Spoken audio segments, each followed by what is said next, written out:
lovers, the moon is a thing of beauty. But to this man it is a deadly curse. When the moon is full, this miserable wretch turns into a hairy, snarling half-man, half-beast that prowls the night, his fangs thirsty for human blood. He is a werewolf. Hello and welcome to the Werewolf by Night podcast, the podcast where we talk about Marvel's number one lycanthrope, Jack Russell, a.k.a. the Werewolf, a.k.a. the Beast. I'm Matt Howell. And I'm Jacob Falcom. And this week we're going to be taking a break from our normal format to feature a long-form interview that we did with Taboo, Nawasha, and Benjamin Jackendoff, who are the co-writers of the all-new Marvel Werewolf by Night comic, which is coming out October 21st. So we were contacted on Instagram by Taboo, who you all may know better as a member of the Black Eyed Peas. He reached out to say he was revamping Werewolf by Night for the 21st century and hoped we would give it a chance. Well, we suggested an interview and he graciously accepted. Yeah, and we really enjoyed talking to Tab and Ben for it was going to be a really short interview and it turned into a whole hour. It was hard to stop talking with those guys. They were so fun. So we're just going to share the entire thing with you as a special episode.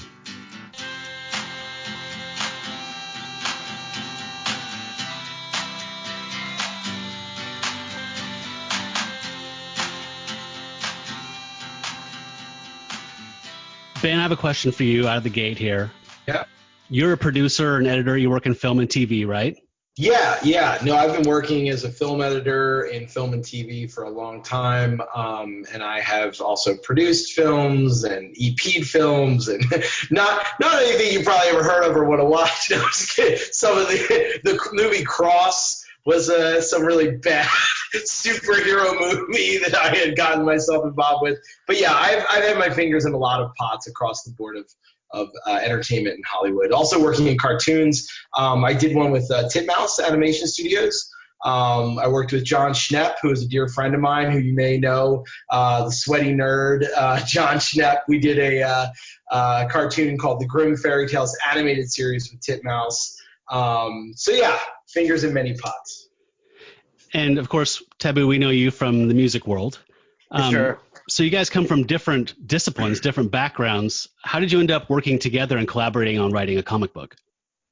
So we started our journey as Comic-Con heads. You know, Comic-Con was the hub of our nerdom. You know, I'm a toy nerd and he's a comic book head.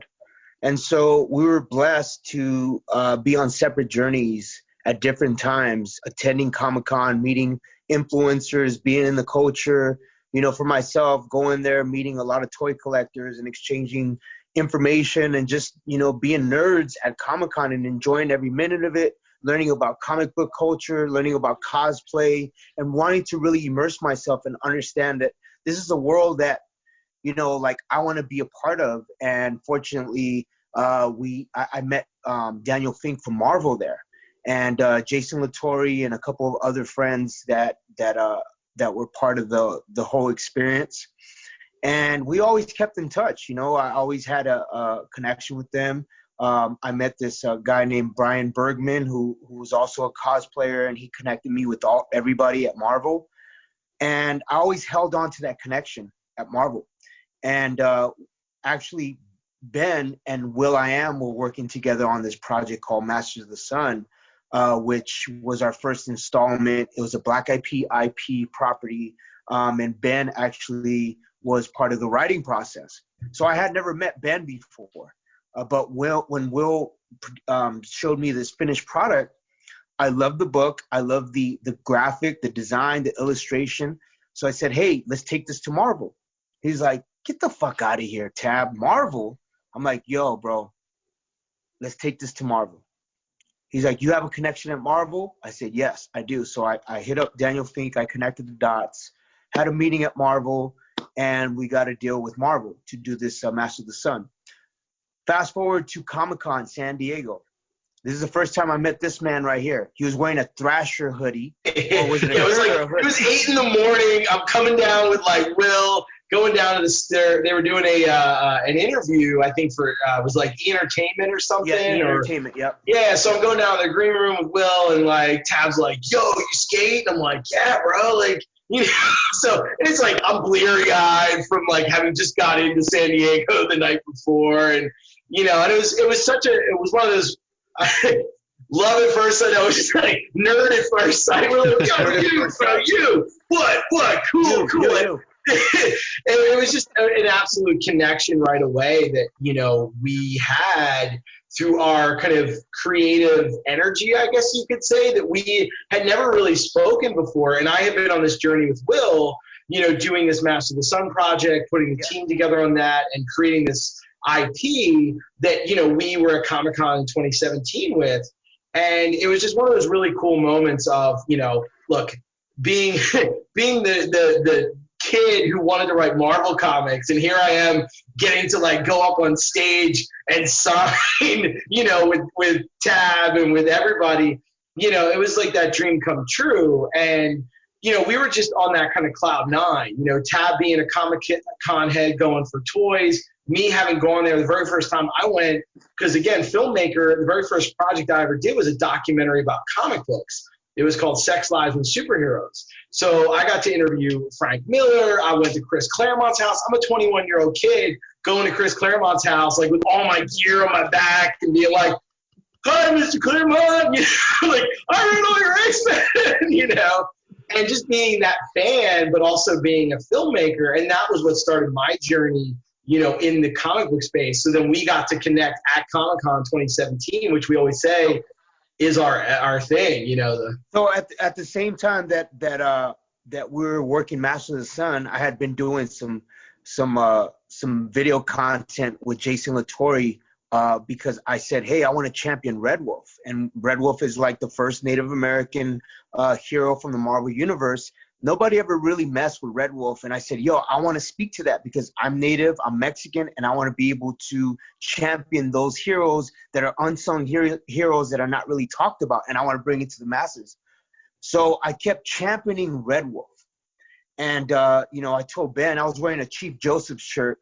I said, Ben, this is what I want to do. I want to make, you know, storytelling from an indigenous lens. I want to create heroes and do mythologies and storytelling from a native lens because that's who I am. That's what I represent. And I want to be that beacon. I want to bring more, you know, awareness to native communities and have heroes that don't wear capes. I want it to be where we're able to create together. So we started ping-ponging about ideas. And the first thing that we did was this thing called Marvel 1000. Mm-hmm. And actually CB and Tom Brever were the ones that hooked me up with that. They were like, yo, you know, if you want to do something, let's start with this Marvel 1000 jump off. So I hit up Ben. I said, look, Ben, we have an opportunity to do this. So we chose Red Wolf as our muse, and we got with an amazing native artist named Jeffrey Varegi, who's been doing a lot of great work with Marvel. And we created our first, like, you know, our first work with Marvel outside of Black Eyed Peas. So this was the first connection for Skyview Way, which is our company. Besides the stuff that we do with Cartoon Network and Gaumont, we'll talk about that later. But right now it's about Marvel, right? So make a long story short, we keep championing Red Wolf, and I keep, you know, telling CB and I keep telling Tom, yo, anything that's Red Wolf related, I want to be part of that journey. So then we get a call from Jacob Thomas, who's our chief editor for Werewolf by Night. He calls us, and what does he say, Benny? Well, he calls us up. He's like, yo, would you guys want to do Werewolf by Night? And we're like, okay. He's like, we want to put this Red Wolf in it. And he's like, you guys can kind of do what you want, because we're going to reinvent Werewolf by Night. And we were like, what? We're like, what? And we're how like, do you do that? Hey.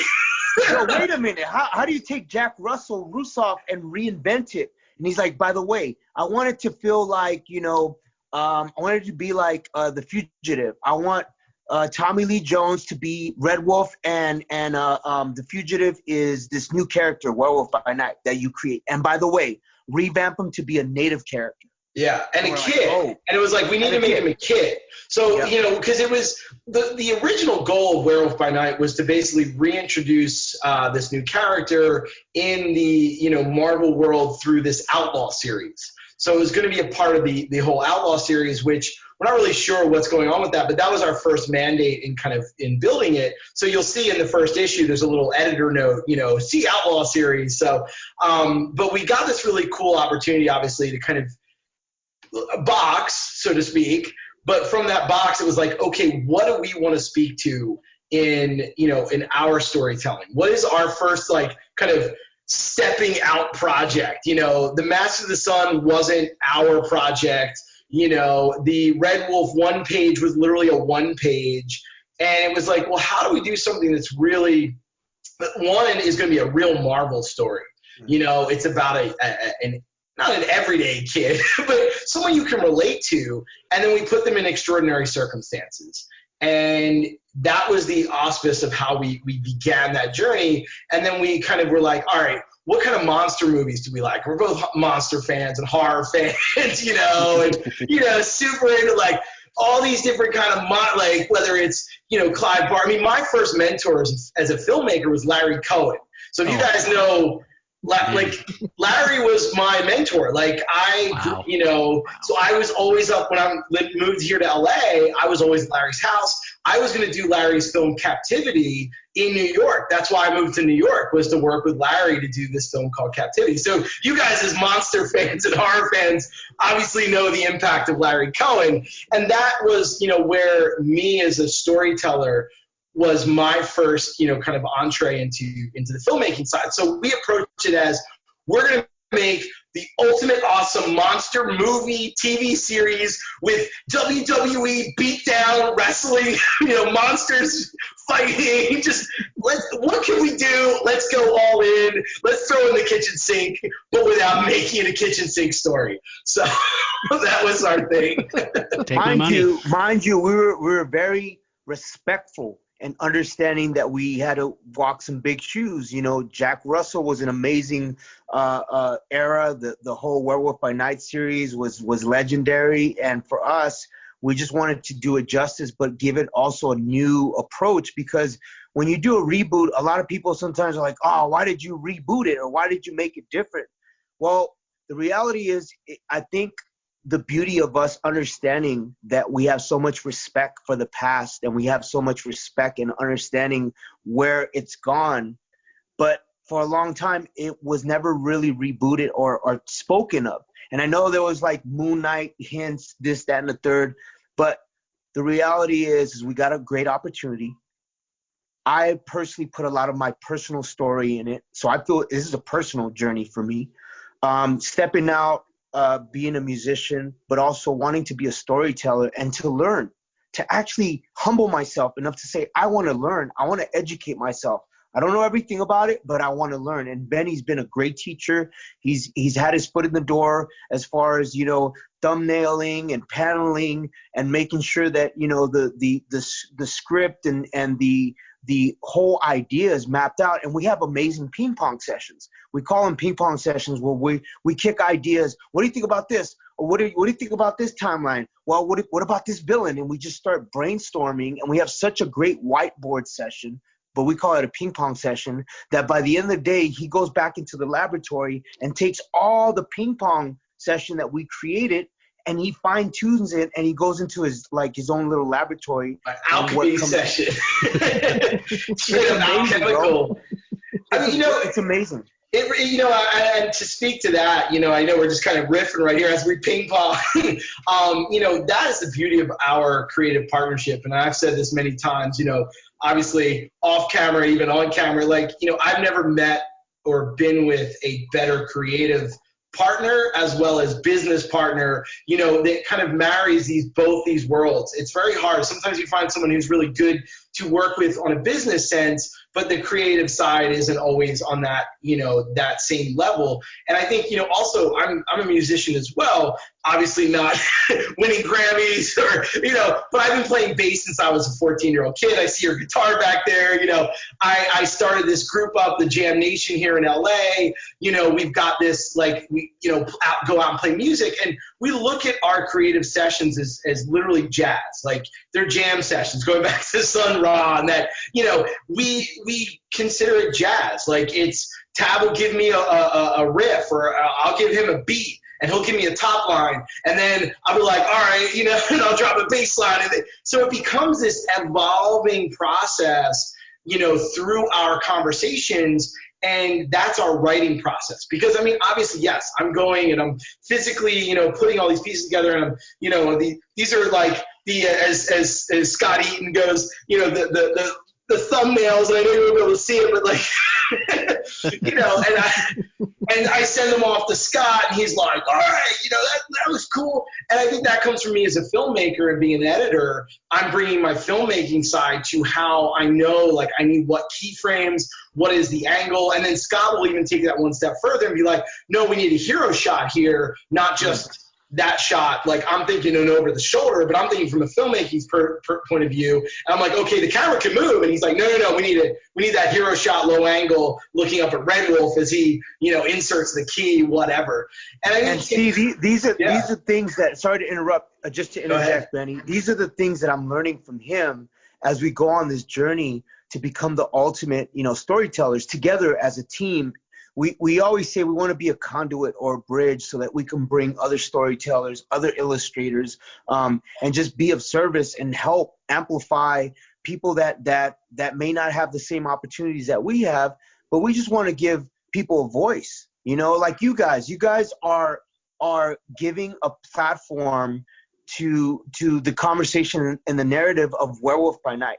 Why are you doing that? Why are you moved by that? There's a reason why you guys have this podcast. And so I was moved by the fact that you cater to that specific genre, that specific hero, that specific monster, whatever. And that's why I felt like we were destined to do this, because no matter how big your reach is, no matter, what success level it is, it's a conversation that needs to be had, because you guys champion Werewolf by Night from the past, and we just want support for the future. And that's where we're at, dude. And I always say, like, the more we learn about this amazing journey, the more we have to offer. We got the chance to work with Scott Eaton, one of the most incredible illustrators on the planet. We got to work with Jeffrey Varegi to do a variant. We got to work with, what's the Japanese guy's name? Gosh, I'm blanking his name. The guy who created Afro Samurai. Did one of our cover variants for issue 1. So it's really dope. Then our fourth variant is one of the OG variants from the Taboo. Yeah, the Taboo issue, right? Whoa, that's great. Well, wow. What's funny, what's funny is that Taboo issue where they introduced Taboo, the character, and the Mike Ploog cover. Marv Wolfman, who's a friend of mine who used to come to my comic book Sunday parties that I would throw here in LA, was the writer of that issue. And I'm like, what? Here we are rebooting Werewolf by Night. That there's a character named Taboo in that was written by Marv Wolfman, who introduced it's just those moments of synchronicity that I think we just are open to and receptive, and we just go, this is an amazing journey, and we're just on it, and we want to honor that journey that we're on, and that's it. So it seems like you've been given a real opportunity to basically reboot the character of Werewolf by Night. After these ping pong sessions that you guys had, what was your pitch that you brought to CB and Tom? So I'll jump in there on that. It was actually to Jake. So Jake Thomas. We came in and said, look, we got this idea. We want to take a 17-year-old kid, and, he's growing up on a reservation, but he wasn't a res kid, so to speak. He came from the city, and we want to kind of do a mixture of an Island of Dr. Moreau with this kind of infusion of, this cybernetic Terminator It's got, Tetsuo the Iron Man, craziness, Akira nuttiness. Can we just use all that together? Oh, by the way, he's got like his grandma, the sweet old grandma that's Tad's grandma, and and we're throwing in all of our friends. And literally, I threw in my 5 friends. They're the mercenaries in the very beginning. And I took my best friend I grew up with, and I turned him into a villain. I won't say who the villain is, but because he was an evolving process. We told the story. My best friend, John, when I was growing up, we always said, we're going to make Marvel comics when we were 12 years old. We're like, we're going to make Marvel comics. So John hasn't had that opportunity. As Tab always says, we love to give platforms, and we want to give people that, give dreams, because we've gotten this chance to live our dreams. And so my friend gets to be a Marvel supervillain. And honestly, Jacob and Matt, like, we're very humbled and we're thankful and we're very blessed to have this opportunity. We got other things lined up. We won't talk about that right now. But the reality is, our first thing out that I can honestly say has been, it's gone through so many obstacles, trials, and tribulations because of the whole pandemic, man. Like, for a minute, we didn't know if it was going to come out or not, because it was scheduled to come out in April, right? Mm-hmm. And then the pandemic hit, and so everybody at Marvel went kind of like, it all went black. Like the printers were done. Our first issue was at the print shop, and it wasn't open, and it was all these things that they were telling us. Like, they said, we're gonna have to put Werewolf by Night on hold. So me and Ben were like, oh man, like what's the outcome for this thing that we've been working on so hard since the beginning of the year?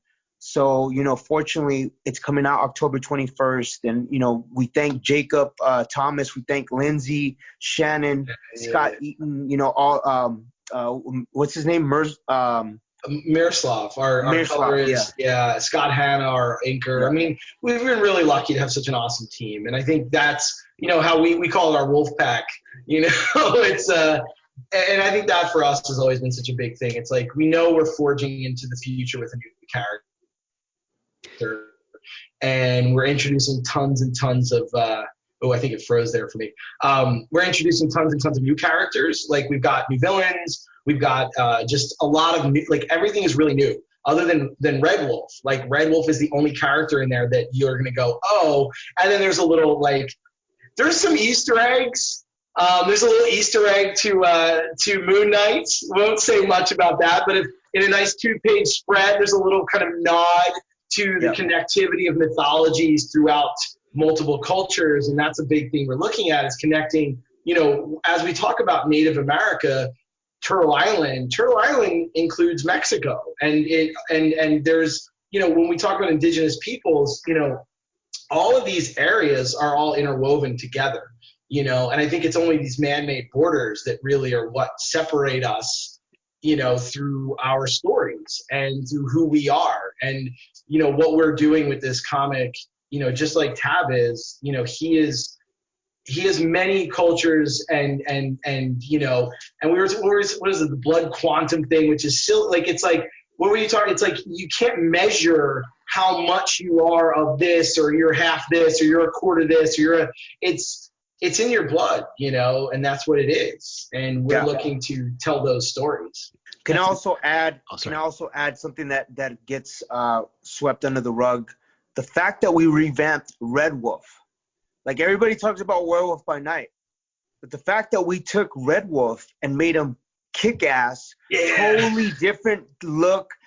I mean, this dude is a badass character, right? It's a man out of time.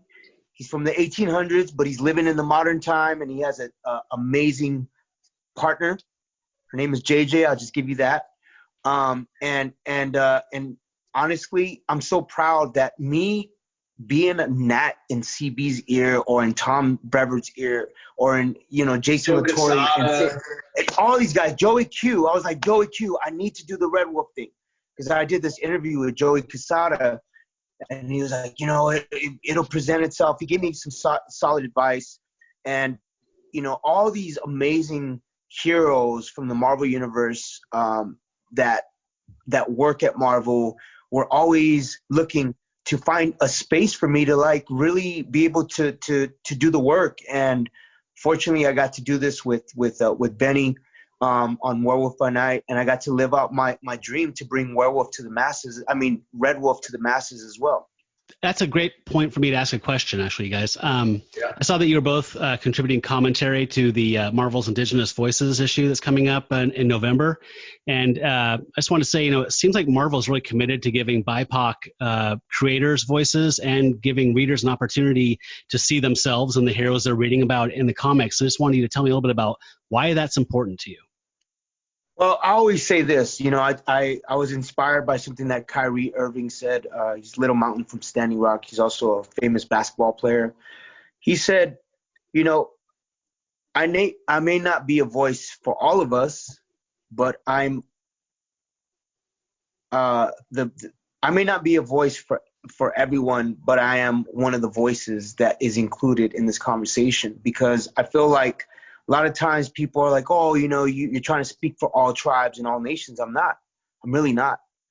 I just know my testimony, my way of being, and what I can bring to the table, and how I can use my platform to give others opportunities. And Jeffrey Varegi, who led the charge for the Indigenous book that's coming out in November, he's been a guy that we've been championing.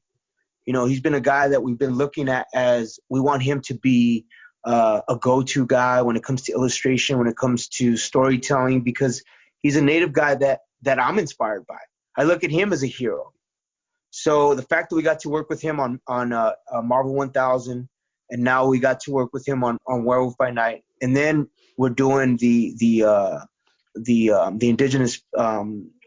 I mean, Jeffrey's the one who really put that together, and our commentary on that, is really just kind of a love letter, so to speak, to Jeffrey. I mean, just really kind of us giving paying homage to him, and just saying he really is doing something special by building this kind of anthology with the Indigenous Voices one, and giving young writers an opportunity to talk about their stories and use characters that maybe they never would have had an opportunity to use, and get an audience that they very well may never have been able to have. And I think it's really important. And I think, just like anything, it's always these first steps. They take a long time. And I think, it's like the first step you take, it's not going to be the one that knocks down the door or whatever, or gets everybody to jump on board. And I think for us as writers and as creators and storytellers, our goal is always to tell stories that connect to a popular culture, but at the same time also present this mythologies and messages without being messaging, edutainment, as we call it, where it doesn't have to feel pedantic, where it doesn't have to feel that you're going to this class and, as Tab says, my pontification photo, this picture where I'm like, woohoo, and honestly, bro, the reality is we just love being of service. We love giving people opportunity, gifting. We always say the most success is for us to be able to give others success, to be able to give others platforms. Like you guys have an amazing podcast that I, as a Black IP and also as a writer for Marvel, I want to give you guys that look, man, because I believe that the more we get people that really love Werewolf by Night, the true heads, then it starts spreading. And we give you guys a platform and we say, look, we came to you guys because we appreciate and we respect your love for Werewolf by Night. And now we want to continue giving and just continue growing. And, the ultimate goal for us is to create the ultimate studio where we have illustrators, writers, directors, designers, people that we can say, hey, we had something to do with their success and we are proud of them. And all we want to do is give assist, man. That's it. Because we have an amazing platform. I've been in the music industry for 20 something years and I've achieved every single accolade, every single goal. And that doesn't fuel me. That's not my end. That's not the end of my story. In 2014, I got diagnosed with cancer. And I went through chemo. I did the whole 12 weeks of chemotherapy. I felt like I wasn't going to make it. I felt like I was going to give up.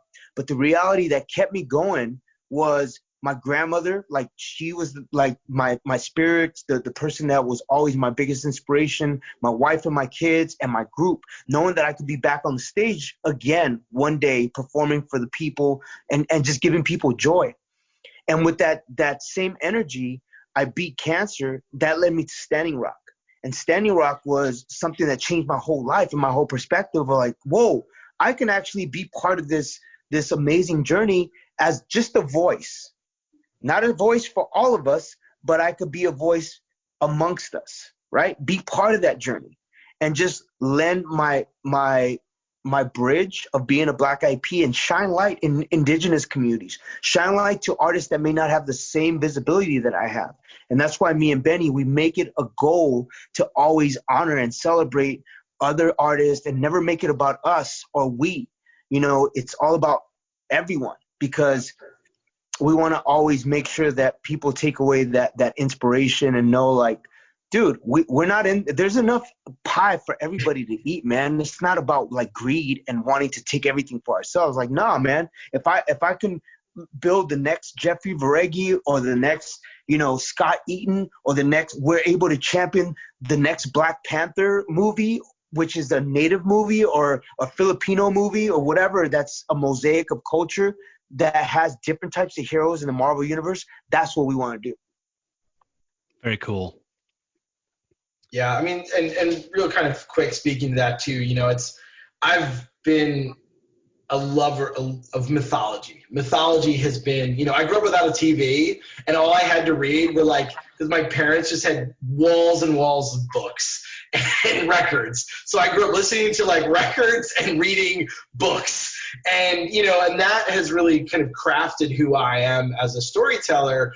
And, you know, I grew up, and, you know, it's interesting because a lot of this we talk about like bicultural, right? Like biracial. Like I grew up with two religions. So that's kind of how I relate. Like I grew up Catholic and Jewish, right? So it's like there's these two competing religions where it's like, Jesus is the savior. No, he's not. So you're kind of, you know, going to Catholic church and dealing with that, and then you're going and hanging with your grandparents, and they're, you know, talking about, you know, Israel and this and that. And it's you know, kind of looking at the big picture of who are we as we grow up? What do we become? What is we become a product of our environment. We become a product of our, you know, cultural, you know, upbringings, the ideologies that were instilled in us, the stories that were brought to. And, you know, I have kind of found my own way where, you know, I really had to kind of almost strip everything away, you know, kind of go on my own Campbell hero's journey and throw it all away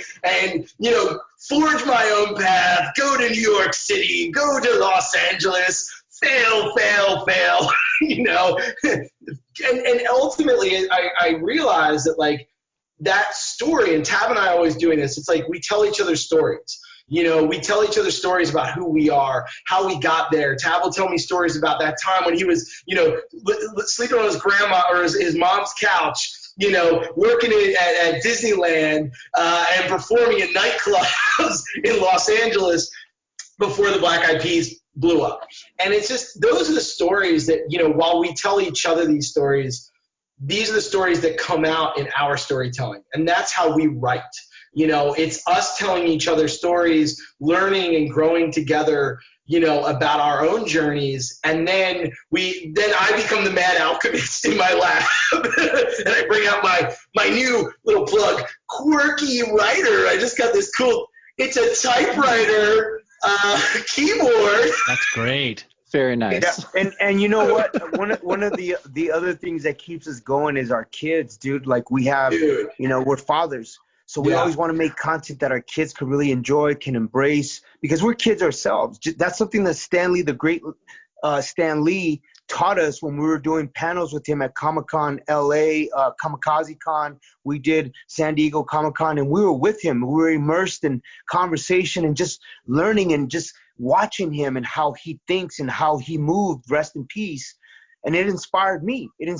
Like, I'm a big kid myself. I love cartoons. I love horror flicks. I love Rick Baker, Fangoria. I'm all about that era. I'm all about, G.I. Joe and Voltron and Transformers and Ninja Turtles. Like, that's the shit I grew up on.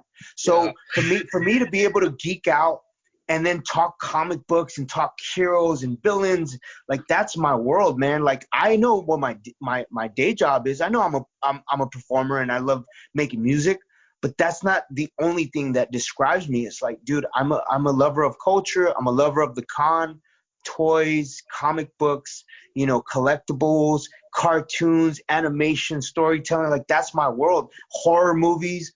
We just came back from the UK. We're recording a new Black Eyed Peas record, and I was in watching a movie with my brother Apple Diap, and he had never seen Nightmare on Elm Street Part 1.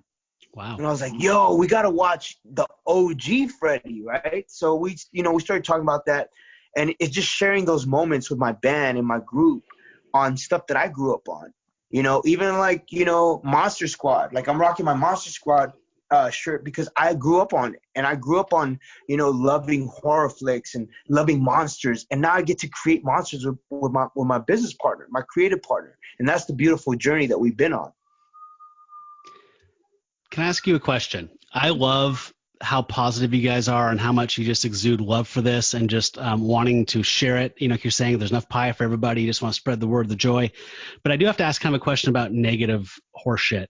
Like, what kind of exposure are you guys having to, like, the Comicsgate toxic community online? Like, as far as just like the existence of Red Wolf in 21st century, or rebooting Werewolf by Night to be a non-European descended person. Like, are you exposed to any kind of that CG toxicity online or any kind of pushback yet? Honestly, like Tab always says, don't read the comments, man.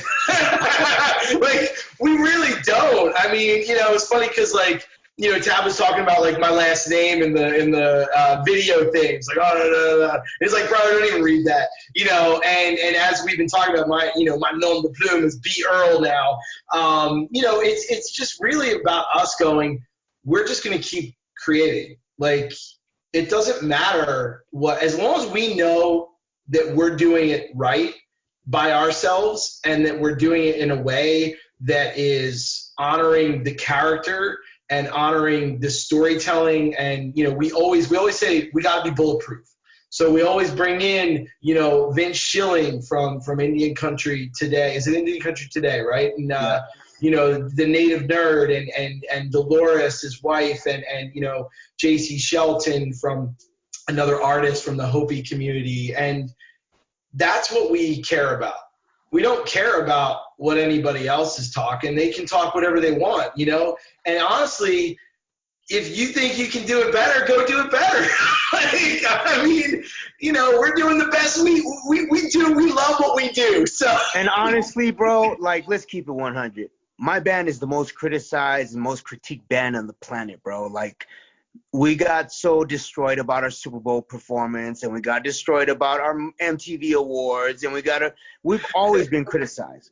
So criticism, who cares? I'm still winning. I'm still going to be successful. I'm still going to create magic. Like, no matter what, I'm happy with it. My kids are happy with it. So if I'm happy with it, F everybody else. Yeah. You know what I'm saying? I like that. Like, that's the great. reality is like, I have a strong backbone. I appreciate being able to create, and criticism will always be there. The most visibility you get, the most critique you get. With the love comes hate, and I've learned how to balance that. And that's why I'm like, who cares, man? Like Tom and CB see something in us, and they're always going to us for projects. So evidently we must be doing something right if the bosses are saying, hey, we want you to work with us. Right? If they're reading and go, yo, people are liking this stuff. We're taking this Werewolf by Night you guys are making. Right? Exactly. So you can't, look, let's keep it 100. You cannot appease and you cannot please everyone. And it's okay. It's okay to have negative frequencies. It's okay to have positive frequencies, because at the end of the day, I still go to sleep. I'm out with my wife and my kids and my family, and I'm still living a great life. I'm still creating on a daily. We still have great projects that we got lined up. And as long as me and B. Earl are happy, that's all that matters. And everybody else, we show the love. We lead with love. And even if you have negative comments, it's okay. We'll take that too, because we appreciate every input and every waits for people to give us their suggestion or things that we can improve on, because we're students and we want to be educated as well, you know? Well, and just real quick to that point, I think, obviously we always welcome constructive criticism. I mean, I think that is us as, creatives. And I feel like, as you read this Werewolf by Night series, this 4-issue series, you'll see even an evolution in our creative process, I think, because honestly, it was the first time that, Tab and I had the opportunity together to create a story and write 80 pages, 81 pages. Actually, we got one extra page in issue 1. You get one more page for your money in issue 1. No, but I mean, it was, that opportunity to figure out, okay, how do we tell this arc? How do we pace it correctly? And how do we make sure that our audience is always with us? And, that was a challenge, and it was a challenge in the sense that here we are coming as baby writers, so to speak, to Marvel. Masters of the Sun was not a Marvel project per se. Like, when I was doing that, it was in a bubble. Like, it was ultimately delivered as a full done book, and they enjoyed it. They made minor changes here and there, but this was the process of turning in scripts, getting constructive feedback, back and forth. And, to be honest, it was not good. It was a painless process. Like, we really had, Jake is an amazing editor, awesome. Lindsay's wonderful. Shannon, our new associate editor, is amazing. Like, they're such a great supportive team that was always building us up and being constructive in how they allowed us to craft the story and gave us the freedom to tell the story that we wanted to tell. And I think that was just, I don't know. I can't say enough good stuff about that. So those are the people we need to please. All the negative haters, you know what? Our editors are happy. And you guys are happy. We think you'll love this book. Well, we're excited. Matt, the fact that you guys even took on this podcast with us shows a lot. You guys could have been purists and said, like, no, we're used to the way it is and the way it was, and we don't want any new, reimagine or reboot of this Werewolf by Night. The fact that you guys were open to having that discussion, it means a lot. So I want to thank you guys. I want to commend you guys, because we always lead with respect. And that was the first thing that I told you guys. I said, we got so much love and respect for the original. We're not trying to redo the original or reimagine the original in a sense of like we're using the same mythologies. It's a totally different mythology, but we always honor where it comes from. And we just want to add on and just contribute. It's a contribution. That's all it is. Well, it's really exciting. I mean, as big of fans as we are of the original book, it's it's always exciting for a character to go through a different transformation, to be revitalized into something new, keeps things from getting stale. And I think real fans of the character will see that and will be excited for any type of new version that you'll be giving us. Man, thank you, man. I appreciate that. It's an uphill battle when you have a clean slate and they tell you, okay, it's a blank slate, go and create it. And so me and Ben are like, okay, go and create it. Okay, well, they give us a little bit of guideline and what to He gave us a good box. Yeah, we had a good box. A nice little box to play in. But I think, to your point, it's like, what we do is we always lead with ourselves and our own personal stories, and that's a big part of it. So, there is a father-son relationship in this, just like there was in the original Werewolf by Night. And there is the deep mythologies. We don't get so much into magic, so to speak, in this one. There's no dark hold kind of connections and things like that. But there is mysticism, and it ties into native mysticisms and shaman and those kinds of things. And there's a really beautiful 2-page spread that Jeffrey Varecki did. That's the Song of the Werewolf, which is how he got the curse. And it's just really very cool. You'll see in issue 3. And we won't say anything more, but it's really beautiful. And I think what we were able to take from the original Werewolf by Night, the family elements, the father-son elements, the mythologies, the mysticisms, and put that into a new character. I think that's what we were able to take from it without really ripping it off or trying to ape it or whatever you want to say. We wanted to be respectful, but we also wanted to craft our own journey.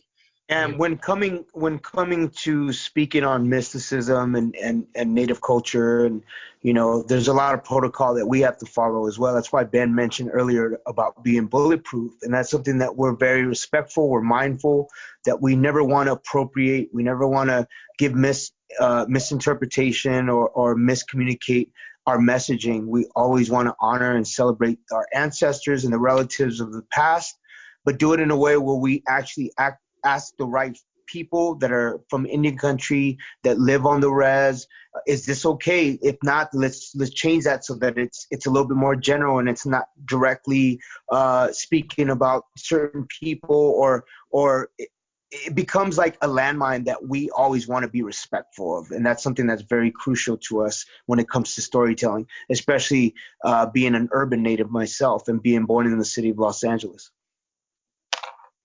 So what kind of research did you guys do? Like, what kind of outreach did you do to make sure this was sensitive and respectful?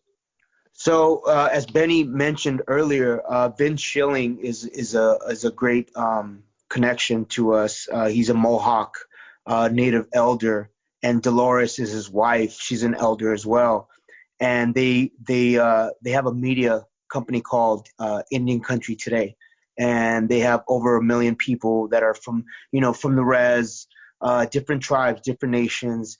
And we showed them the script, first of all. And we said, hey, is this do you think we're on the right path? They had minor changes. They had minor suggestions.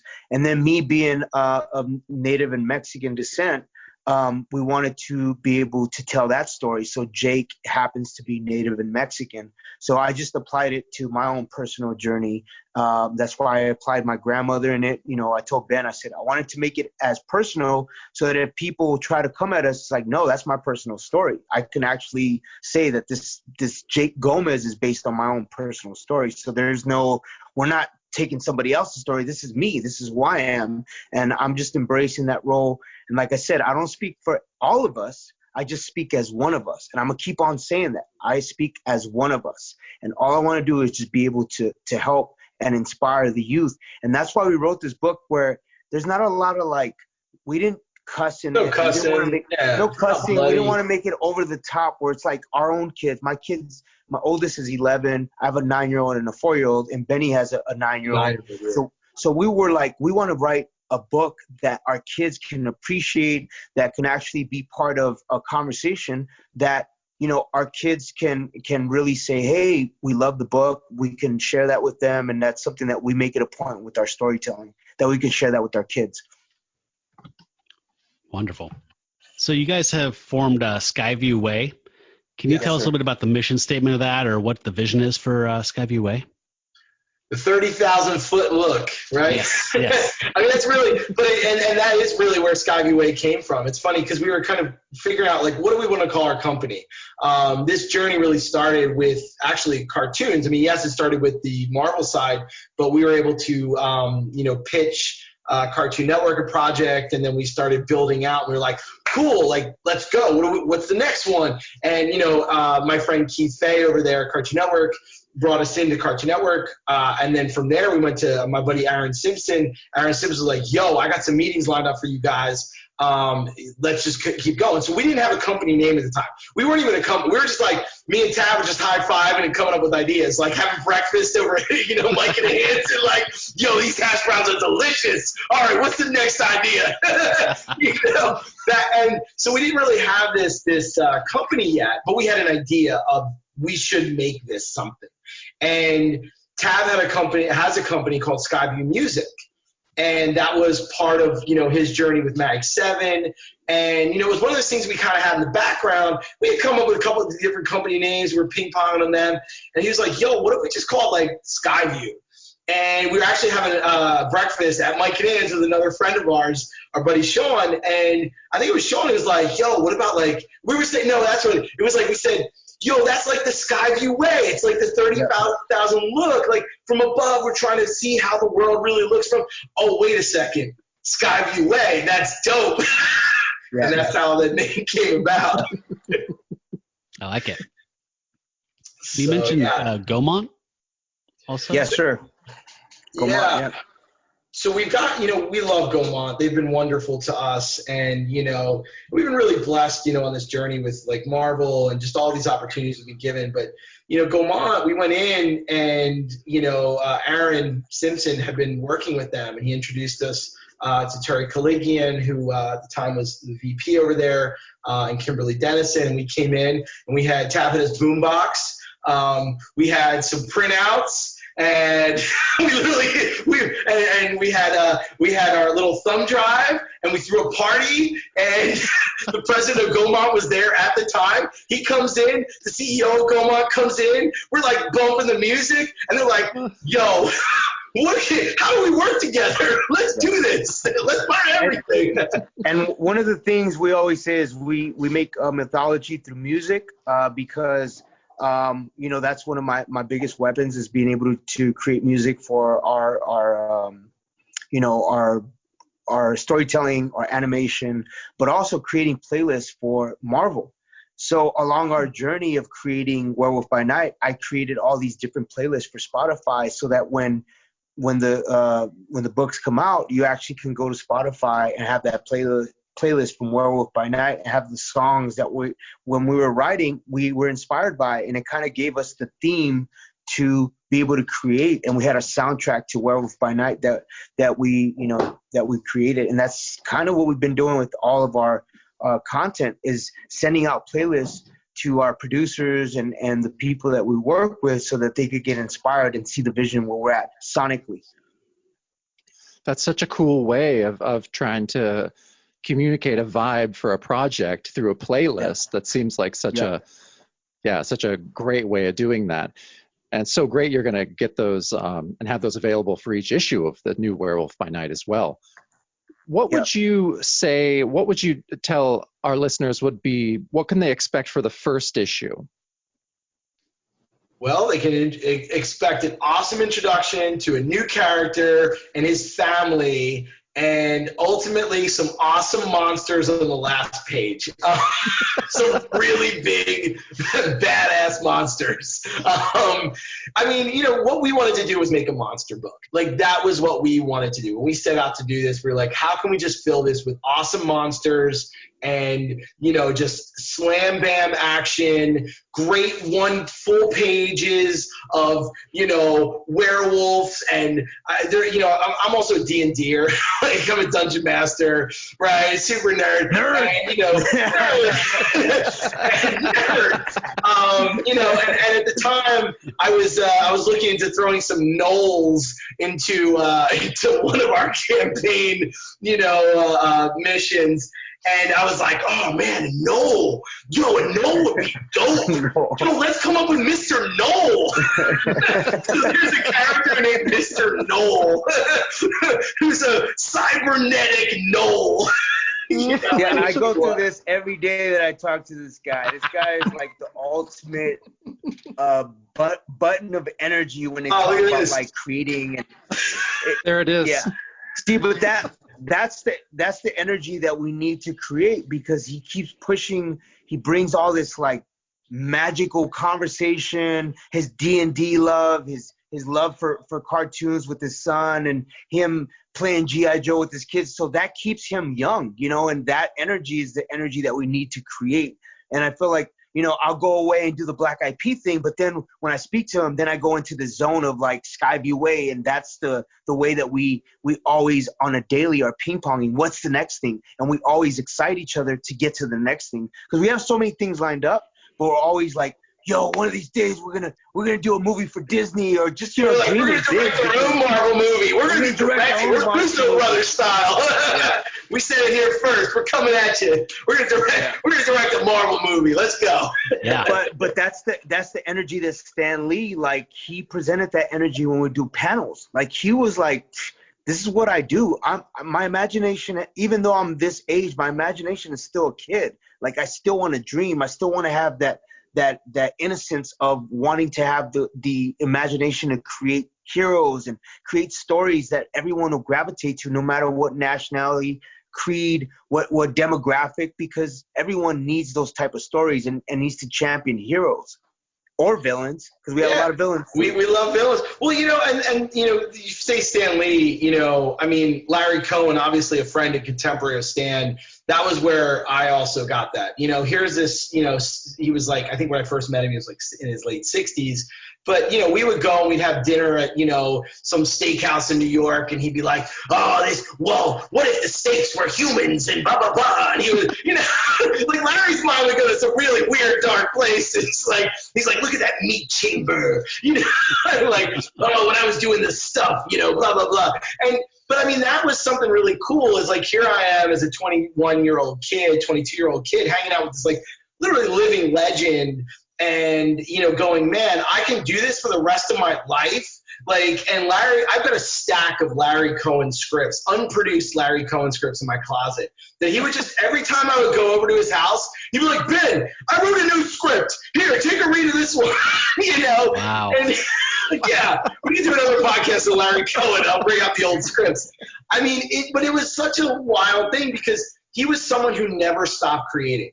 And, you know, as for me as a young creative, and, you know, on that journey of wanting to be a filmmaker and being a filmmaker, it inspired me. And you know, I didn't realize, you know, at that time that storytelling encompasses everything.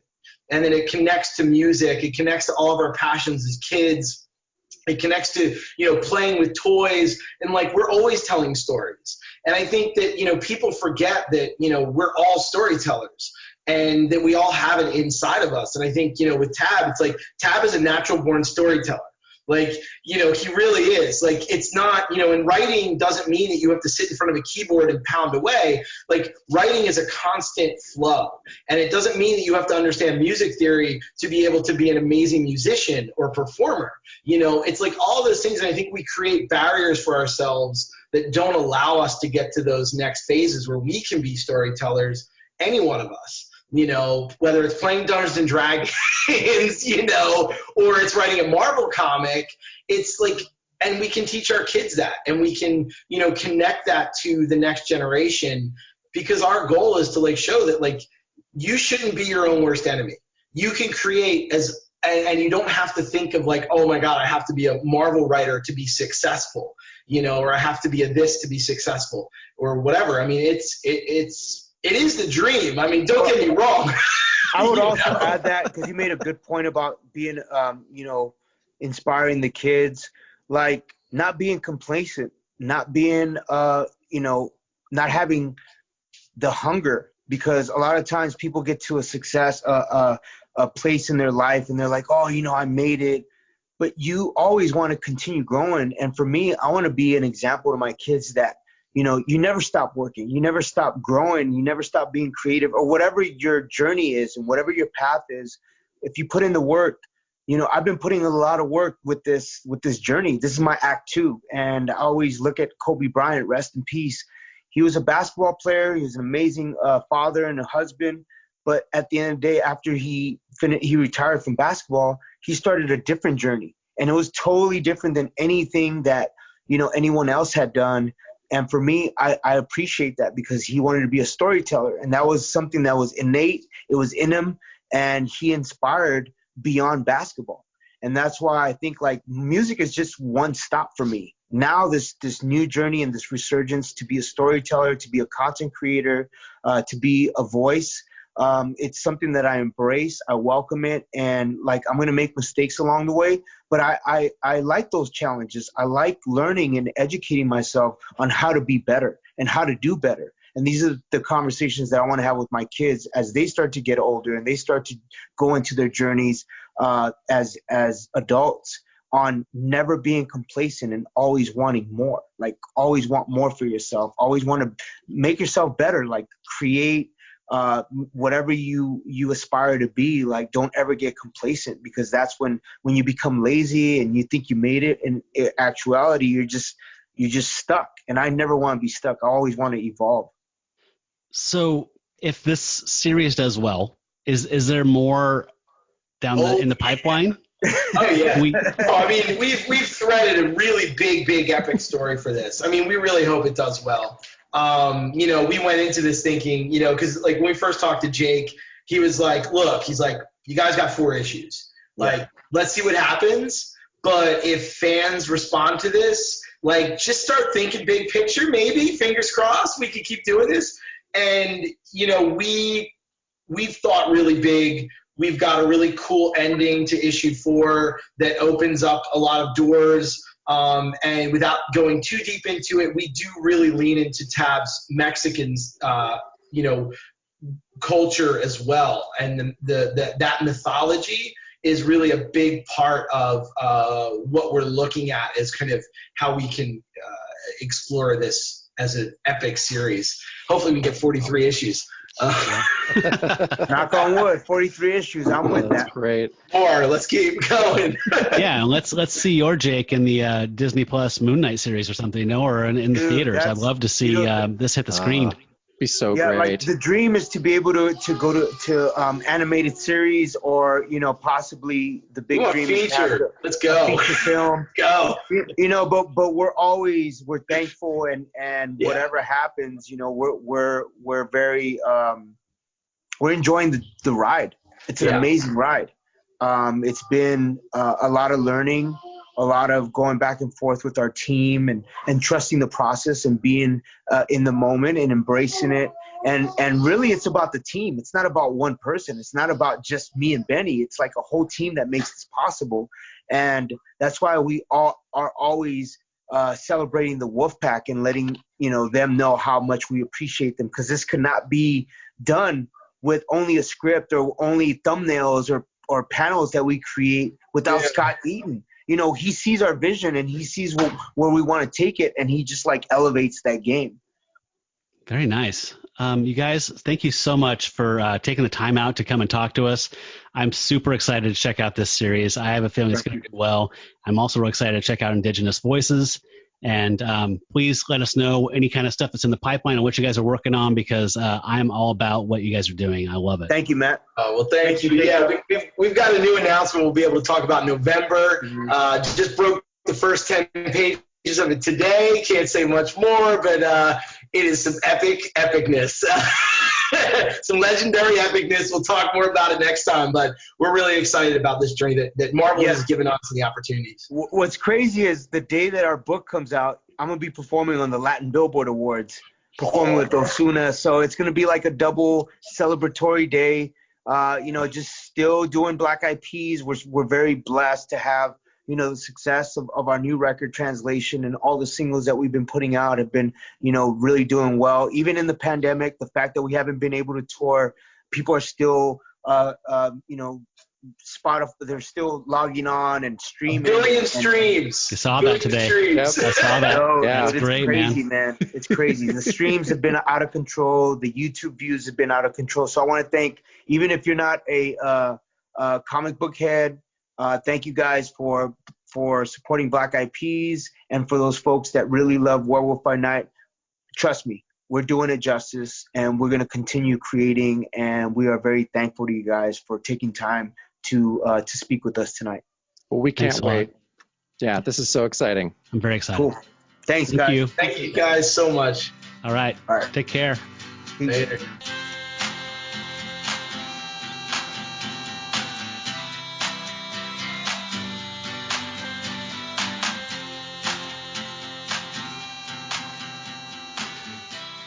Well, that was a delight, right?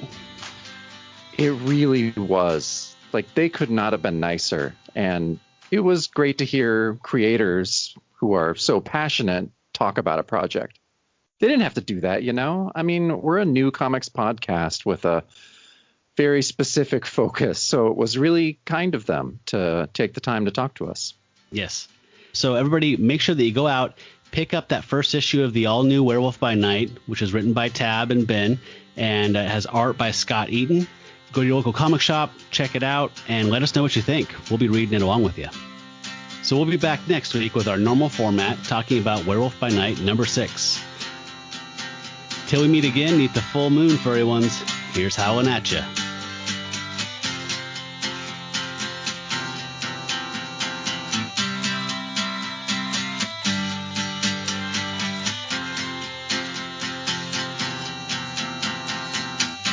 Werewolf.